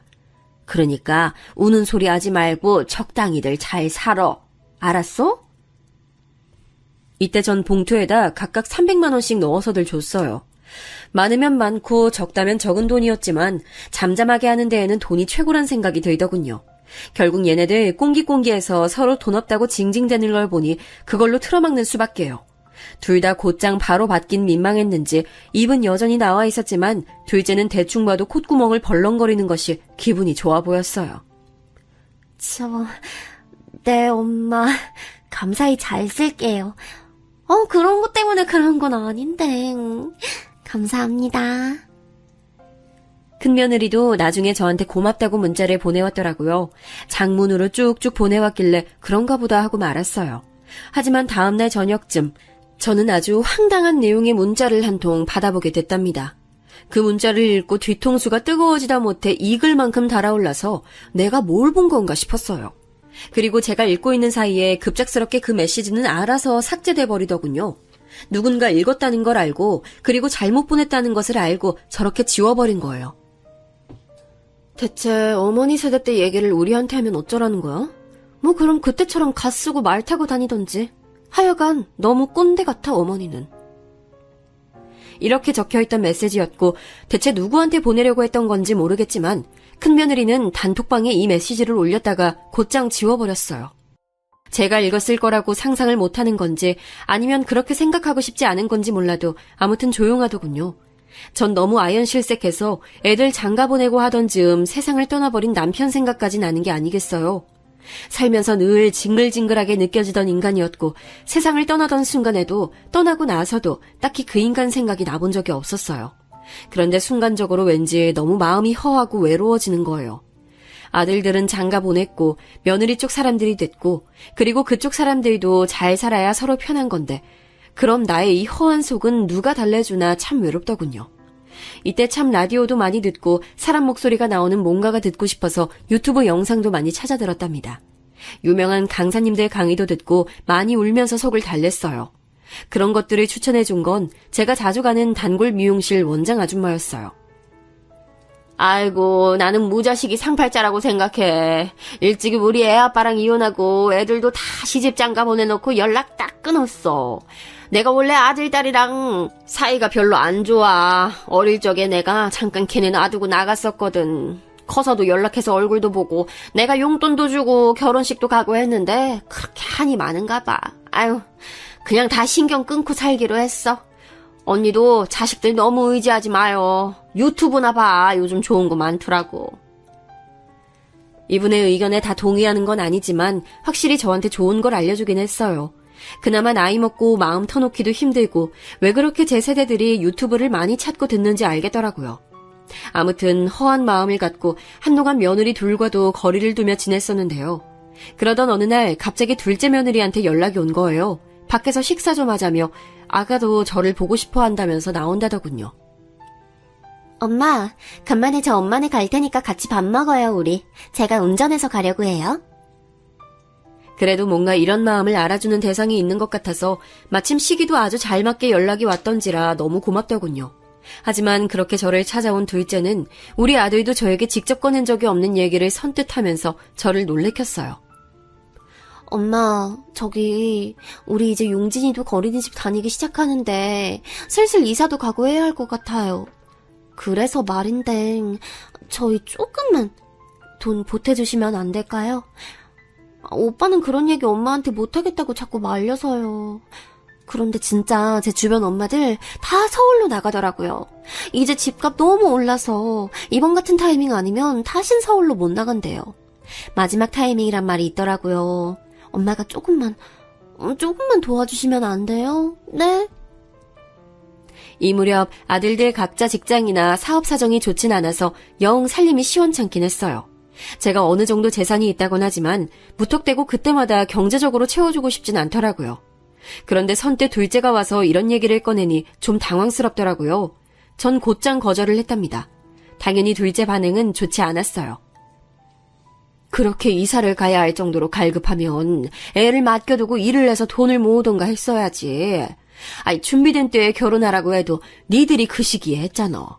얼마 전에 네 살림 보태주라고 준 돈도 적은 돈 아니야. 다들 그렇게 사는 거지.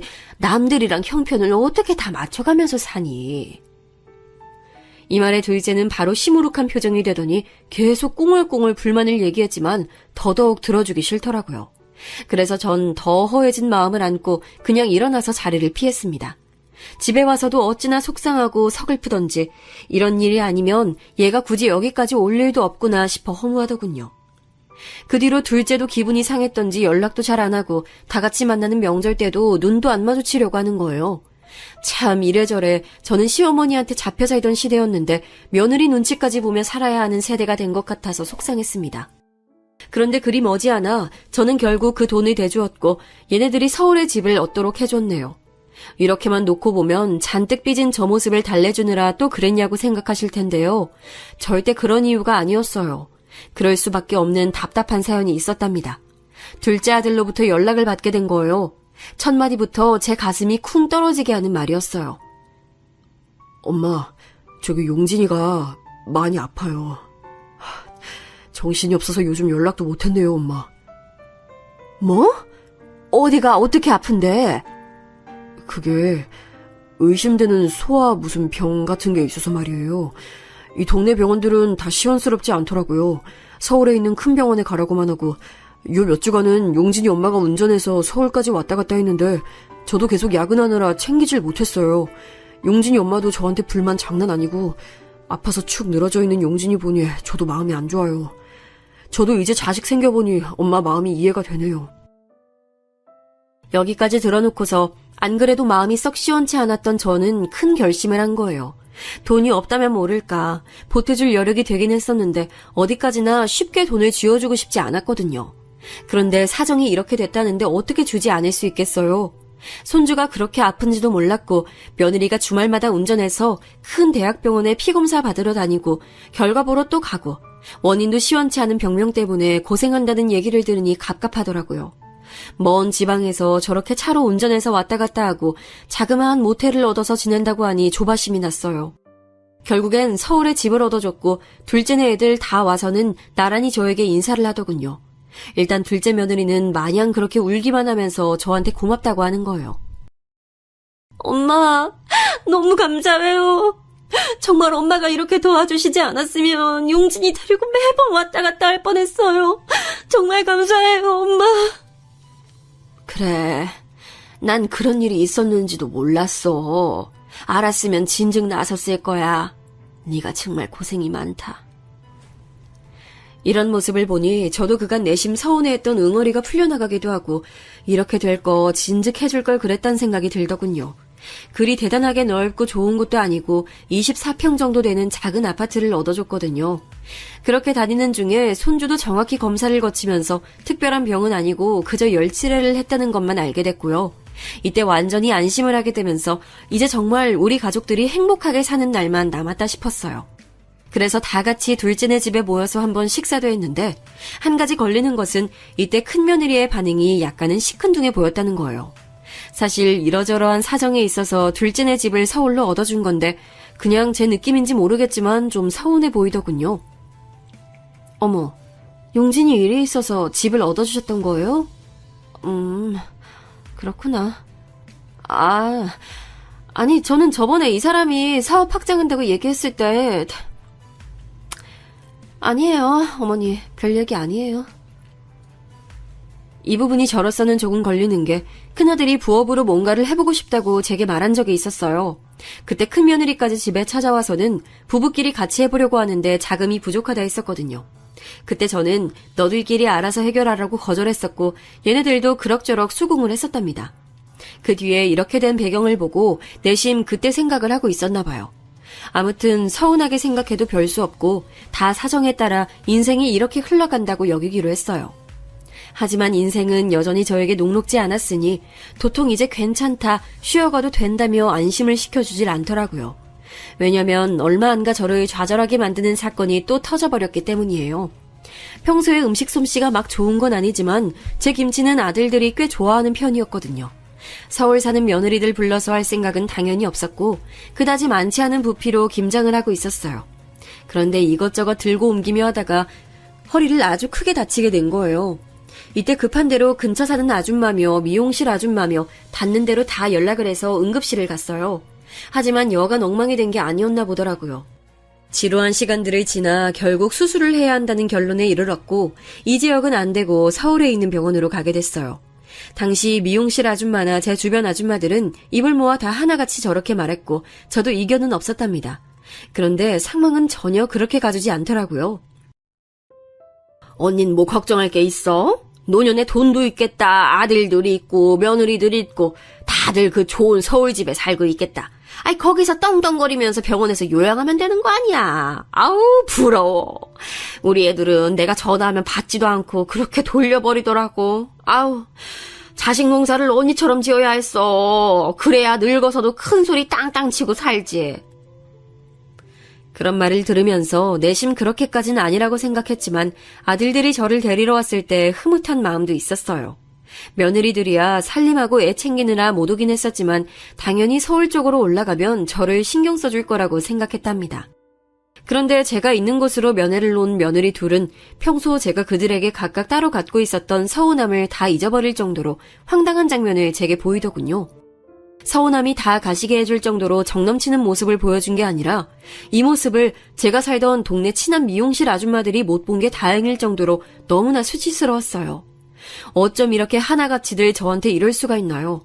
저의 거초나 간병을 두고 나온 화제를 듣자마자 둘 표정이 싹 변하더군요. 그러면서는 말 많은 둘째가 먼저 소리를 내는 거예요. 형님이 간병하세요. 아직 애기 없으시잖아요. 저 용진이 아직 여기저기 아픈 데 많고 신경 써줄 데 많아서 안 돼요. 형님이 어머니 봐주세요. 그러자 큰 며느리는 도끼 눈을 뜨면서 바로 둘째를 노려보는 거예요. 동서, 지금 말장난해? 언제는 엄마 거리면서 서울집 받아낼 땐 언제고 무슨 이제 내외하듯이 어머니 소리 하는 거야? 나보고 모시라고? 자기 진짜 웃기다. 내가 애 낳기 싫어서 안 낳았어? 어쩜 그렇게 말을 버르장머리 없이 해? 노인네 모시려고 하니까 아주 눈 뒤집어져서 뵈는 게 없어? 애 있는 게 벼슬이야? 저는 이때 생각지도 못한 반응이 쏟아져 나오는 것을 보고 기함할 수밖에 없었어요. 그렇지 않나요? 순간적으로 머릿속에 마치 사진을 찍어둔 양 제가 우리 동네 아줌마들한테 자식들 얘기를 했던 장면들이 휙휙 지나가더라고요. 대놓고 자랑은 아니지만 그래도 은근히 자랑으로 여기며 그런 마음을 적당히 숨겨가며 아들 며느리 자랑을 했던 모습들이 떠올라 더 얼굴이 뜨거워지고 심장은 쿵쿵 뛰고 수치스러움이 밀려오기 시작했어요. 형님이야말로 말장난하시냐고요. 저 용진이 돌보고 챙기고 얼마나 아침에 눈 뜨자마자 바쁘게 사는지 모르시잖아요. 애 따라다니면서 종일 아주 죽겠는 사람한테 어떻게 어머니 간병하라 왔다 갔다 하라는 거예요. 그리고 형님이 장남 며느리시면 형님이 책임지셔야죠. 이렇게 쏟아내는 둘째 며느리 반응에 큰 며느리는 팔을 걷어붙이며 아주 뛰어들 기세로 반박하더군요. 나는 놀아? 난 노냐고. 나도 우리 신랑 뒤치다꺼리하고 바쁜 사람이야. 요즘 같은 세상에 큰 며느리만 다 하라는 법이 어딨어? 그러는 동서는 장남 며느리 아니고 둘째 주제에 집은 왜 받았는데? 받을 땐 좋고 책임 다 하라니까 하기 싫어. 보자 하니까 진짜 보통 주접이 아니네 동서? 이 말도 안 되는 기싸움 사이에 저는 멍청하게 껴있었어요. 당연히 둘 중 하나가 아니면 서로 교대로라도 저를 간병해주거나 지들 집으로 모시고 갈 거라고 생각했었는데 말이에요. 얘네들 집 각각 사준 뒤에 저는 저희 집으로 내려오게 했지 따로 집들이들을 한 적도 없고 제가 나서서 가본 적도 없는 사람이에요. 그런 시애미가 집도 절도 다 해준 시애비가 아파서 간병을 받아야 하는데 그 집을 손에 꽉 쥐고 못 들어오게 하는 거예요. 너무 기가 차서 할 말이 없고 머리와 몸이 다 피곤해지더군요. 일단은 혼란스러워서 둘 다 가라고 했고 서울에 있는 영순 언니에게 사정을 말해서 언니가 바쁜 중에 와줬어요. 동생이 나이 먹어 허리 수술하고 몸도 못 움직이는 걸 알고 안쓰러워하더군요. 사실 저도 언니의 보살핌을 받고 나니 생전 목욕탕 한번 같이 가본 적 없는 며느리들 수발보다는 우리 언니가 낫단 생각도 했어요. 그런데 생각할수록 저들 행동이 너무 절 힘들게 하고 우라통 터지게 만들더군요. 그간 쌓아오며 참아왔던 것들이 얼만데 대체 제가 얼마나 우스웠길래 저를 한가운데에 두고 그 난장판들을 피웠던 걸까요? 참다 정말 너무 억울하고 한맺혀 잠이 안 오던 새벽에 언니에게 이런 얘기를 털어놓았어요. 늙음하게 손녀 손주들 돌보고 있던 언니는 이 얘기를 듣고 깜짝 놀라서는 왜 그런 꼴이 되었냐며 화를 마구 내는 거예요. 에라이 미친 것들. 너 그것들 싹 다 쫓아내. 안 그래도 시이모가 왔는데 코빼기도 안 내비치고 있는 내내 전화 한 통도 안 한다 싶었다. 아이 그것들은 너한테 집 받아서 살 자격들이 없어. 올 때 갖고 온 것도 없는 것들이 주제에 서울집은 달라 해서 사주고 넣어줬더니 이거 간병하느라 얼마나 모신다고 그 앞에서 싸워들? 아우 참나. 야, 은혜를 모르는 것들이 있다지만 그것들은 정말 독하다. 그것들 더 놔뒀다간 네 재산 홀랑 까먹고 너 갖다 버릴 것들이야. 다 쫓아내버려. 양아치 같은 것들. 이 말을 듣고 있자니 너무 기가 막히고 더 배로 화가 나서 아들들에게 전화해서 슬슬 사정들을 떠봤는데요. 이거 참 가관이더라고요. 역시 하나를 보면 열을 난다고 웬만한 얼간이들이 우리 며느리들 같은 짓을 하진 않죠. 알고 보니 큰아들은 저에게 너무 미안하고 지 엄마가 안쓰러워서 며칠 집에 모셔오려고 했다는데 큰며느리가 극구 반대를 하는 바람에 어마어마하게 싸웠다는 거예요. 엄마, 내가 면목이 없어. 진짜 이럴 줄 몰랐어, 이 사람. 아니, 어떻게 그럴 수가 있어? 나 너무 실망스러워. 내가 처가댁 처자나 처남을 얼마나 챙겨줬는데 나도 배신감 장난 아니야. 아들은 이런 모습으로 자기 부인에게 너무 화가 나서 냉전 중이라 하더군요. 큰며느리는 그러던지 말던지 절대 시어머니를 집에 들이지 않겠다며 신신당부를 했다고 들었고요. 그런 얘기를 들을수록 이전과는 절대 같은 모습으로 이것들을 둘 순 없겠더군요. 언니네 집에 며칠 있으면서 전 몇 번이나 숨을 고르며 며느리들에 대한 생각을 또다시 고치고 또 고치고 그렇게 일을 갈게 됐습니다. 와중에 둘째 아들에게 전화를 걸었더니 이 녀석은 아예 다른 문제로 고민을 하고 있던 중이었더군요. 다른 것도 아니고 지 마누라 때문에 말이에요. 둘째 며느리는 아주 큰 며느리는 양반일 정도로 사고를 치고 있었더라고요. 뭐야? 애를 제대로 안 본다고? 엄마, 아니, 나 진짜 이런 말까지는 안 하려고 했는데 장난 아니야. 용진이 아파서 그렇게 차로 왔다 갔다 하던 혈기는 어디 가고 애 괜찮고 이쪽에 집 얻고 나니까 이 동네 아줌마들이랑 몰려다니면서 맨날 애를 늦게까지 어린이집에 맡겨놔. 어디 멀리 가서 비싼 밥 먹으러 다니고 옷 사대고 얼마 전엔 애를 안 데리러 가서 어린이집 선생님이 나한테 전화를 했다니까. 나 그때 일하고 있었어. 애 엄마가 안 왔다면서 7시가 넘었는데도 안 오신다고 용진이가 울고불고 난리 났다는 거야. 나보고 무슨 자기 쇼핑몰에 와 있다고 대신 데리러 가달래. 아, 미친 거 아니야 얘? 전 완전히 인내심의 줄이 또 끊어져 버려서 더는 정신을 차릴 수 없게 됐습니다. 일단 허리가 조금 가라앉은 것 같아서 그대로 둘째네 집으로 이동했어요. 역시 가보니까 며느리는 집을 비우고 밖으로 싸돌아다니고 있어서 그런지 집이 아주 개판인 거예요. 빨래통은 쓰러질 듯 꽉 차서 악취가 풍기고 있고 냉장고는 썩은 음식 천지에 집도 구석구석 모래사장처럼 먼지가 쌓여서는 그 집에서 산지 무슨 10년은 된 양 지저분하더라고요. 그대로 아무것도 건들지 않고 큰며느리도 둘째 며느리도 싹 다 호출했어요. 퉁퉁거리면서 왜 부르시냐고 설마 자기 모시라고 할까봐 인상을 잔뜩 쓰고 나타난 그것들에게 저는 다짜고짜 통보부터 했고요. 이것들 얼굴이 냉동된 오징어처럼 시퍼렇게 변하는 꼴도 마주했습니다. 니네들 이혼해라. 다들 집에서 나가. 더 얘기할 것도 없고 바꾸고 뭐 할 것도 없어. 무슨 말인지 알지? 가진 거 없이 왔으니까 빈몸들로 나가. 제 말에 인상만 잔뜩 쓰고 서로들도 안 쳐다보던 며느리들은 눈이 크게 뜨여서는 아주 어안이 벙벙해 보이더라고요. 차마 뭐라고 말을 못 대고 있길래 이어서 말했어요. 내가 니들한테 뭐 그리 많은 걸 바랬냐. 아파 죽겠어서 서울에 다니러 왔고 그거 좀 봐주고 니들 집에 한 며칠 있다 간다는 걸 그렇게 귀신 보듯 즐거버려 돼? 니들 필요할 땐 헤헤 어머니거리면서 니들이 수고할 생각하니까 그렇게 싫어서 죽일 듯이 싸워대? 나도 니들 싫어. 니들을 가족이라고 생각해서 집도 모두 내줬더니 돌아오는 게 이 꼴이면 차라리 이참에 찢어지는 게 나아. 잔말 말고 짐 싸서들 나가 얼른.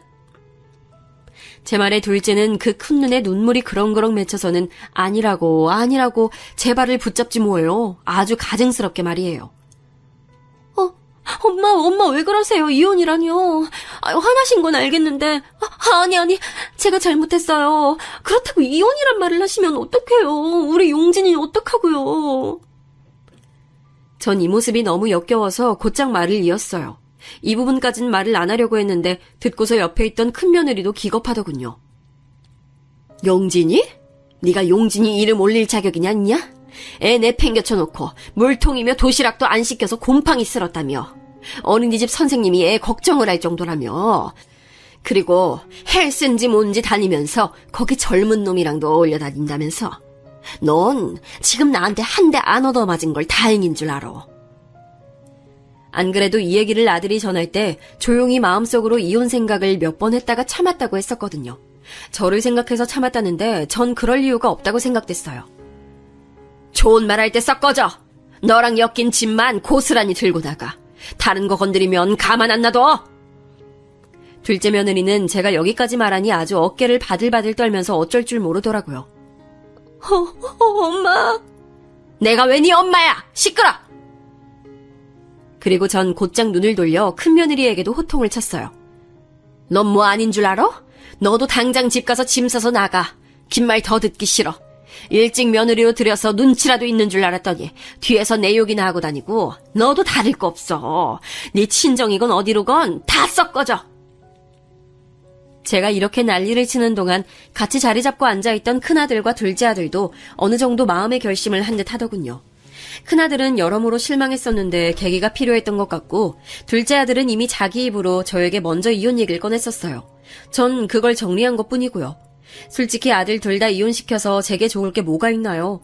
하지만 이런 며느리들은 없는 것만 못해요.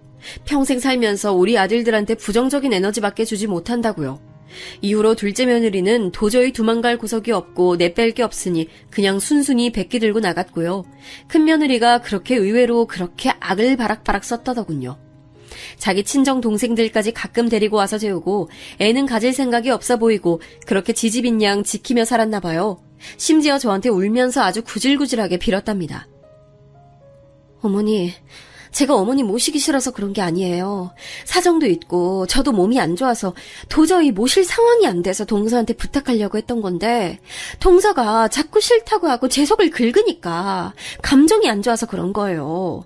그렇다고 이혼을 하라고 막 그러시면 저도 너무 서운해요, 어머니. 서운하면 서운한 거 풀 생각하지 말고 각자 갈 길 가자. 넌 네 갈 길 가. 난 나대로 내 아들이랑 집 그대로 찾아와야겠으니까. 시간 더 끌지 말고 나가. 연락도 하지 말고. 이리하여 시간차를 좀 두고 두 며느리들을 다 싹 다 쫓아내버렸어요. 돈 갖고 어설프게 사람 갖고 놀고 간 보는 것들은 돈으로 회초리질을 해줘야 되는 게 맞아요. 제가 워낙 돈 때문에 서름이 많았어서 애들은 고생 안 시키려고 했더니 정작 우리 애들은 둘째치고 그 배우자랍시고 들어온 것들이 누리고 앉았네요. 경제력 없이 온 것이 안쓰러워서 잘 챙겨주려고 했는데 그 위에 앉아서 더 저를 골리고 있으니 다 끊어버려야죠. 다시는 어떤 구석으로든 엮이고 싶지 않은 망할 것들이에요. 나중에 아들들한테 며느리라는 것들 근황을 들었는데 큰 며느리는 아주 지네 친정 식구들이 돌아가면서 전화를 걸어대며 우리 아들한테 빌고 있다나 봐요. 좁아 터진 닭장 같은 집에서 다시 모여 살게 생겼다며 우리 누나, 우리 언니 좀 봐달라고 말이에요. 이 얘기 들으니 더 어이가 없을 뿐이고 지난달에 듣게 된 둘째 며느리 근황은 더 기가 막힌답니다. 아픈 애며 지 남편이며 놔두고 젊은 남자랑 돌아다니더니 그 남자가 글쎄 이혼 얘기 도는 거 알자마자 대차게 버렸다더군요. 이것들이 감히 저한테 전화질을 못하고 만만해 보이는 우리 아들들한테 전화해서 울고 짜고 비굴하게 빌어대고 있나 봐요.